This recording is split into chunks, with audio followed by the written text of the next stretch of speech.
इस video lecture में हम बैक्टीरिया का मोड ऑफ न्यूट्रिशन देखेंगे। एंड बैक्टीरिया दो तरह के हो सकते हैं, ऑटोट्रोफ्स एंड हेटरोट्रोफ्स। वो बैक्टीरिया जो अपनी फूड खुद सेंथिसाइज करवा सकते हैं उन्हें हम कहते हैं ऑटोट्रोफ हैं, और जो नहीं करवा सकते उन्हें हम हेटरोट्रोफ कहते हैं। तो वो बैक्टीरिया जो अपनी फूड खुद सेंथिसाइज करवा सकते हैं, ऑटोट्रोफिक हैं, इनको भी फर्दर हमने डिवाइड किया हुआ है टू ग्रुप्स के अंदर।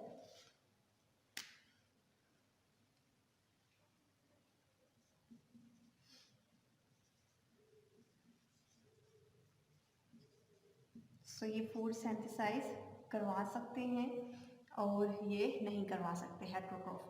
और ये जो ऑटोट्रोफ अपनी फूड को सेंथिसाइज करवा सकते हैं, हमने फर्दर दो ग्रुप्स में इनको डिवाइड किया हुआ है, photo autotroph and chemo autotroph.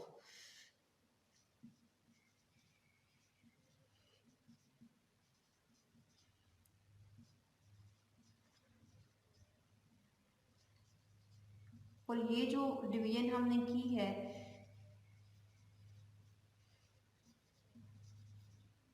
ये इनकी एनर्जी के रिसोर्सेज की बेसिस पे की है। आप सबको पता है कि जब भी कोई autotrophic living organism, for example अगर प्लांट्स की बात करें तो प्लांट्स क्या करते हैं कि carbon dioxide and water in दोनों को कंबाइन करवाते हैं और एक ग्लूकोज का मॉलिक्यूल बनाएंगे एंड ऑक्सीजन जो है इसको रिलीज करवा देते हैं। अब दो स्मॉलर मॉलिक्यूल्स को कंबाइन करवा के एक बड़े साइज का मॉलिक्यूल बनाने के लिए हमें एनर्जी रिक्वायर्ड होती है, और ये जो प्रोसेस प्लांट के अंदर हो रहा होता है ये फोटोसिंथेसिस प्रोसेस होता है।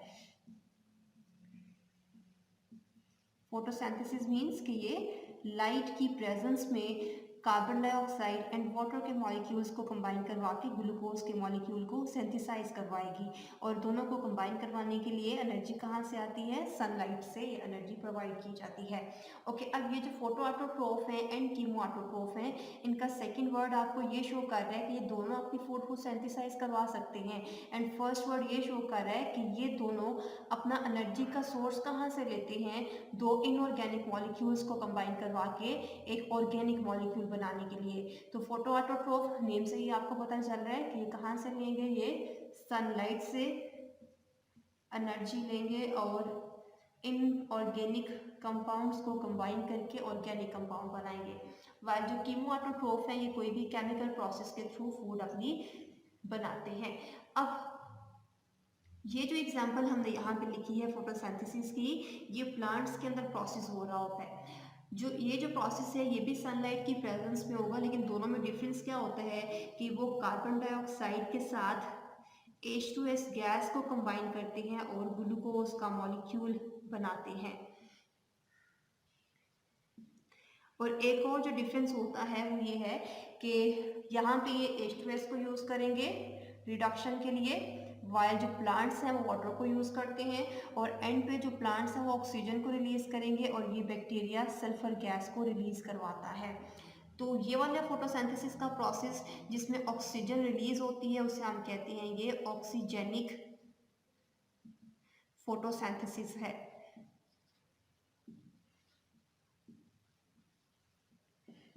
एंड इस प्रोसेस को हम कहते हैं ये नॉन ऑक्सीजेनिक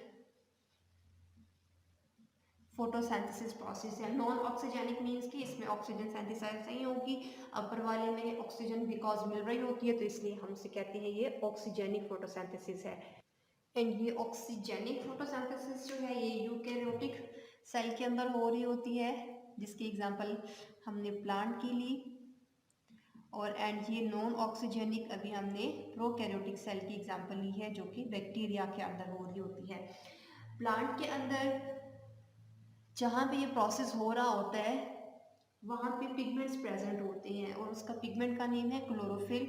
और ये क्लोरोफिल ए भी है, बी भी है, कैरोटीनॉइड्स भी इसको हेल्प आउट कर रहे होते हैं, ये डिफरेंट टाइप्स के होते हैं। तो यहाँ पे बैक्टीरिया के केस में भी पिगमेंट्स प्रेजेंट होते हैं फोटोसिंथेसिस के प्रोसेस के लिए, लेकिन इसके अंदर जो पिगमेंट्स प्रेजेंट होंगे वो क्लोरोफिल ए होगा।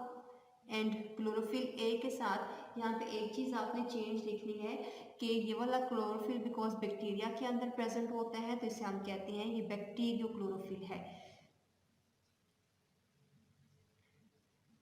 और ये डिफरेंट क्लोरोफिल है जो कि प्लांट के अंदर प्रेजेंट होता है, इसलिए हमने इसके स्टार्टिंग पे बैक्टीरियो क्लोरोफिल मेंशन कर दिया है और ये बैक्टीरियो क्लोरोफिल ए होगा। ओके, बैक्टीरियोविडन भी एक पिगमेंट होता है जो कि फोटोसिंथेसिस में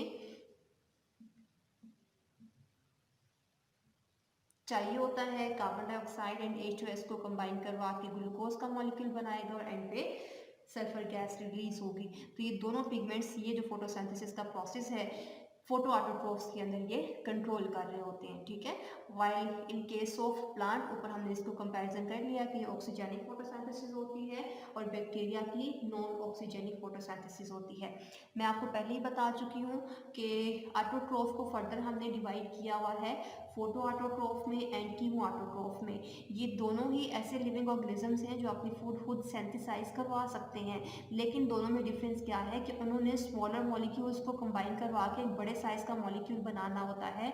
तो ये एक एनाबॉलिक रिएक्शन होता है और एनाबॉलिक रिएक्शन के लिए हमें एनर्जी चाहिए होती है। तो एनर्जी के सोर्स की बेसिस पे हमारे पास दो तरह के ऑटोट्रोफ्स आते हैं। अगर वो सनलाइट की एनर्जी को यूज़ करेंगे इन दोनों स्मॉलर मॉलिक्यूल्स को कंबाइन करवा के बड़े साइज का मॉलिक्यूल बनाने के लिए, तो फोटो ऑटोट्रोफ है। अगर वो केमिकल प्रोसीजर से निकलने वाली एनर्जी को यूज़ करेंगे तो वो कीमो ऑटोट्रोफ है। फोटो ऑटोट्रोफ हम यहाँ पे मेंशन कर चुके हैं, ये सनलाइट की प्रेजेंस में प्रोसेस हो रहा है। अब हम कीमो ऑटोट्रोफ को डिस्कस कर लेते हैं। कीमो ऑटोट्रोफ केमिकल रिएक्शंस के प्रोसेस के थ्रू फूड को सिंथेसाइज करवाएंगे। लाइक यहाँ पे हम नाइट्रीफाइंग बैक्टीरिया की अगर एग्जांपल लें, एंड ये जो नाइट्रीफाइंग बैक्टीरिया है ये नाइट्रिफिकेशन करवाते हैं, ठीक है। लाइक अमोनिया को ये कन्वर्ट करवा देते हैं नाइट्राइट में एंड नाइट्राइट को कन्वर्ट करवा देते हैं नाइट्रेट में। नाइट्राइट एंड नाइट्रेट, जब ये प्रोसेस हो रहा होता है, अमोनिया को नाइट्रेट में कन्वर्ट करवाया जा रहा है और नाइट्राइट को नाइट्रेट में, तो इस प्रोसेस के थ्रू एनर्जी रिलीज होती है। इस एनर्जी को यूज़ किया जाता है इनऑर्गेनिक कंपाउंड्स को कंबाइन करवा के ऑर्गेनिक कंपाउंड बनाने के लिए, ठीक है। तो इसकी एग्जांपल अगर हम लिखें इन बैक्टीरियाज की, तो नाइट्रोसोमोनास जो बैक्टीरियाज हैं,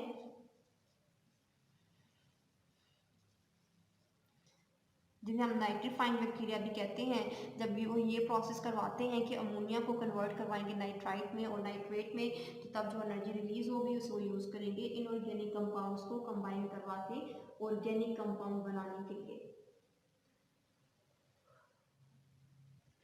इसी तरह फोटो ऑटोट्रोफ की एग्जांपल हमने कोट नहीं की थी, उसकी एग्जांपल भी लिख लें, और उसकी एग्जांपल में हम क्रोमैटियम की कोट कर सकते हैं, या फिर इसके साथ आप इसमें रूडोस्पाइरलम की एग्जांपल भी कोट कर सकते हो, ठीक है। कोई भी एग्जांपल आप याद रख लें और जब आपको ऑब्जेक्टिव में आए तो आप उस क्वेश्चन के साथ इसको कोट कर सकते हो। तो photo autotroph and chemo autotroph में हमने डिफरेंस देखा। एक हमने नाइट्रीफाइंग बैक्टीरिया की एग्जांपल ली है, और ये नाइट्रीफाइंग बैक्टीरिया के अलावा और भी ऐसे बैक्टीरियाज हैं जो कि डिफरेंट ऑक्सीडेशन से या ब्रेकडाउन से, केमिकल रिएक्शन से एनर्जी को रिलीज करवाएंगे, उस एनर्जी को यूज़ करेंगे इनऑर्गेनिक कंपाउंड्स को कंबाइन करवा के ऑर्गेनिक कंपाउंड्स बनाने के लिए, ठीक है।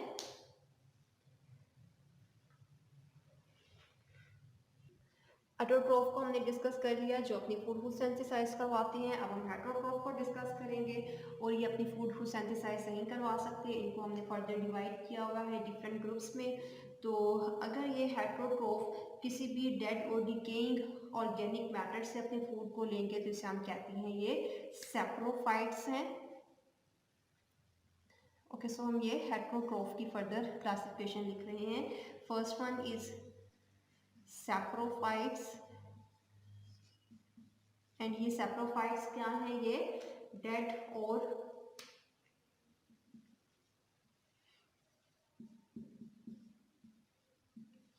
डिकेइंग जो मैटर होता है, ऑर्गेनिक मैटर, चाहे वो किसी भी प्लांट या एनिमल के डेथ से आया है, उसको ये ब्रेक डाउन करते हैं और उससे अपनी फूड को लेते हैं। और सैप्रोफाइट्स में एग्जांपल हम रूडोसोडोमोनास की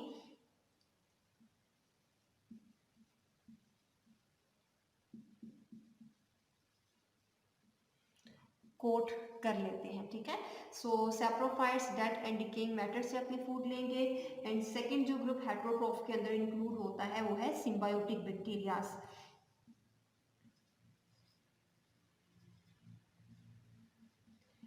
सिम्बायोटिक बैक्टीरियाज ऐसे बैक्टीरियाज होते हैं जो किसी के साथ, किसी और लिविंग ऑर्गेनिज्म के साथ डिफरेंट स्पीशीज के रिलेशनशिप में होते हैं। और इस रिलेशनशिप में फॉर एग्जांपल ये हमारे पास प्लांट है और ये बैक्टीरिया है, ये दोनों एक दूसरे को बेनिफिट प्रोवाइड कर रहे होते हैं।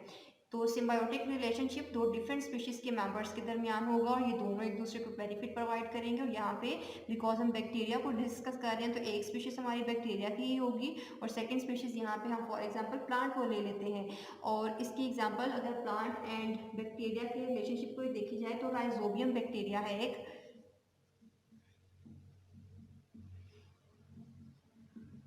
एंड ये राइजोबियम बैक्टीरिया क्या करता है, ये राइजोबियम बैक्टीरिया लिग्यूमिनस प्लांट की रूट्स में नोड्यूल्स की फॉर्म में प्रेजेंट होता है। और ये बेनिफिट किस तरह से प्रोवाइड करता है, जितनी भी लिग्यूम प्लांट की रूट्स हैं, राइजोबियम बैक्टीरिया बिकॉज रूट्स में प्रेजेंट है तो सॉइल के अंदर जितनी भी नाइट्रोजन प्रेजेंट होती है उस नाइट्रोजन को एब्जॉर्ब करने के बाद ये प्लांट को देगा और प्लांट इस नाइट्रोजन को यूज़ करेंगे अपनी प्रोटीन्स बनाने के लिए। और ये जो प्लांट्स हैं ये अपनी फूड सिंथेसाइज करवाने के बाद इन राइजोबियम को देते हैं।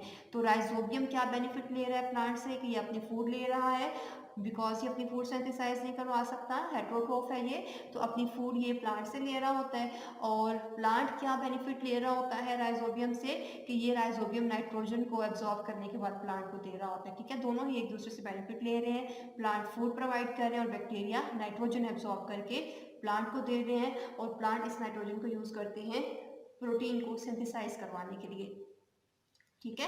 तो फर्स्ट हेटेरोट्रोफ की कैटेगरी में बैक्टीरिया कौन से हैं, सैप्रोफाइट्स हैं, जो कि डेड और डिकेइंग मैटर को ब्रेक डाउन करेंगे और ब्रेक डाउन करवाने के बाद वहां से एनर्जी को निकालेंगे और अपनी एक्टिविटीज को कंप्लीट करेंगे। वाइल जो सेकंड कैटेगरी है हेटेरोट्रोफ की वो सिम्बायोटिक बैक्टीरियाज हैं, जो कि दो डिफरेंट स्पीशीज के मेंबर्स के दरमियान रिलेशनशिप होता है और एक दूसरे को बेनिफिट प्रोवाइड करते हैं, like rhizobium and leguminous plants.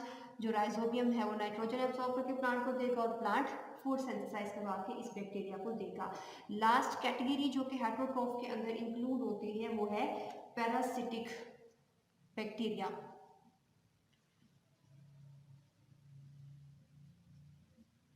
Parasitic bacteria ऐसे बैक्टीरियाज होते हैं जो कि टोटली अपने होस्ट के ऊपर डिपेंड करते हैं फूड के लिए, बिकॉज इनकी बॉडी के अंदर जो भी मशीनरी फूड को ब्रेक डाउन करवाने के लिए या सिंथेसाइज करवाने के लिए रिक्वायर्ड होती है, इनकी बॉडी के अंदर वो सारे एंजाइम्स, वो सारी मशीनरी मिसिंग होती है और ये टोटली डिपेंड कर रहे होते हैं अपनी फूड के लिए होस्ट के ऊपर, ठीक है। लाइक कुछ बैक्टीरिया हमारे इंटेस्टाइन में प्रेजेंट है, हमारे डाइजेस्टिव सिस्टम में प्रेजेंट है, वहाँ से ये फूड को लेते हैं और अपनी नीड को पूरा करते हैं। और ये जो पैरासाइट हैं बैक्टीरिया ये टू टाइप्स के हो सकते हैं, ectoparasite and endoparasite. Endoparasites body के अंदर जाके फूड लेंगे और एक्टोपैरासाइट बॉडी के बाहर रहते हुए फूड ले रहे होते हैं। और पैरासिटिक के अंदर जो एग्जांपल हम कोट कर सकते हैं वो विब्रियो कोलेरा की कर लेते हैं, जो कि कोलेरा काज करवाता है, ठीक है।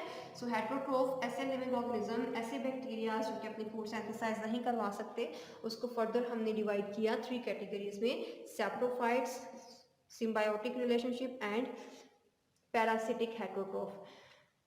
और ये सब के सब अपनी फूड के लिए डिपेंड कर रहे हैं किसी भी और लिविंग ऑर्गेनिज्म के ऊपर। ओके बेटे, सो ये मोड ऑफ न्यूट्रिशन था बैक्टीरिया का। 2 तरह के बैक्टीरियाज हैं, ऑटोट्रोफ भी हैं, ऑटोट्रोफ को भी फर्दर हमने डिवाइड किया हुआ है कि इनऑर्गेनिक कंपाउंड्स को कंबाइन करवा के ऑर्गेनिक बनाने के लिए उनमें एनर्जी का सोर्स क्या है, वो लाइट को यूज़ करते हैं, वो फोटो ऑटोट्रोफ हैं। अगर वो केमिकल रिएक्शन से एनर्जी को निकालते हैं तो वो कीमो ऑटोट्रोफ हैं। इसी तरह से हेटेरोट्रोफ को फर्दर हमने डिवाइड किया हुआ है और हेटेरोट्रोफ वो बैक्टीरिया थे जो अपनी फूड सिंथेसाइज नहीं करवा सकते, अगर वो डेड बॉडी से ले रहे हैं तो सैप्रोफाइट्स हैं, अगर वो किसी के साथ रिलेशनशिप में हैं और उससे फूड लेते हैं और उसको बेनिफिट भी पहुंचाते हैं तो वो सिम्बायोटिक बैक्टीरियाज हैं, और अगर वो किसी भी होस्ट की बॉडी के अंदर रहते हुए अपनी फूड लेते हैं या बाहर रहते हुए, तो उसे आप पैरासिटिक बैक्टीरियाज बोलोगे। पैरासाइट में बेटे कोई भी ऐसा लिविंग ऑर्गेनिज्म होता है जो अपने सर्वाइवल के लिए, अपनी फूड के लिए किसी भी और लिविंग ऑर्गेनिज्म के ऊपर डिपेंड करेगा। जिस लिविंग ऑर्गेनिज्म के ऊपर डिपेंड करता है उसे हम कहते हैं ये होस्ट है। फॉर एग्जांपल ये वीडियो कोलरा हमारे डाइजेस्टिव सिस्टम के अंदर होता है, तो हमारे डाइजेस्टिव सिस्टम के अंदर है, तो इसका होस्ट क्या होगा? इसका होस्ट मैन है, ह्यूमंस है, और ये पैरासाइट है ह्यूमंस का। ठीक है। सो पैरासाइट कोई भी ऐसा लिविंग ऑर्गेनिज्म जो अपनी फूड के लिए, सर्वाइवल के लिए डिपेंड करता है किसी भी और लिविंग ऑर्गेनिज्म पे, और उस लिविंग ऑर्गेनिज्म को जिस पे ये डिपेंड कर रहा होता है उसे आप होस्ट कहते हो। मोड ऑफ न्यूट्रिशन के बाद हम बैक्टीरिया की रिप्रोडक्शन नेक्स्ट वीडियो के अंदर देखेंगे। आपको न्यूट्रिशन में कोई भी क्वेश्चन है तो आप इस वीडियो के नीचे कमेंट करके पूछ सकते हो।